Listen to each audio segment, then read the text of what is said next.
বাথরুমে যাওয়ারও পারমিশন নাই আমার। আমি পারি কিনা? পারি আমি? না স্যার, কোনো সুযোগ নাই। কোনো সুযোগ আছে? সুযোগই নাই। তাইলে মন্ত্রী সাহেবের কাছ থেকে পারমিশন লও। কিসের অনুমতি নিব? আমার বাসায় দাওয়াতের। আপনি কে? আমি এলাকার চেয়ারম্যান। চেয়ারম্যান? এই এলাকার একটা সামান্য চেয়ারম্যান?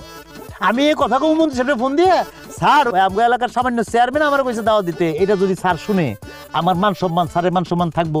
আজকে যদি আপনি মনে করেন যে এই এলাকার সভাপতি সেক্রেটারি পোস্টে থাকতেও আমি বলার মুখ পাইতাম কি যে স্যার এই ঘটনা, আমার তো বলার মুখই আছে নাকি?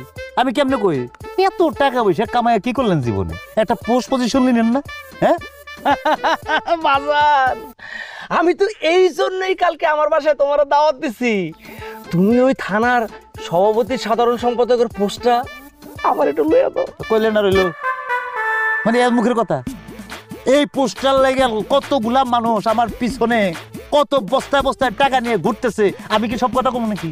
হ্যাঁ, স্যারের পিছিয়ে লোক বস্তা বস্তা টাকা নিয়ে ঘুরে, আপনি জানেন খবর?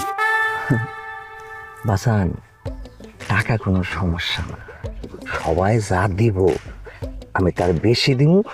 তুমি শুধু আমার পথটা কনফার্ম। আপনি কি মনে হয় টাকা দিলে হয়ে যাবো? মন্ত্রী সাহেব কোনো সময় টাকা হাতে নেয়?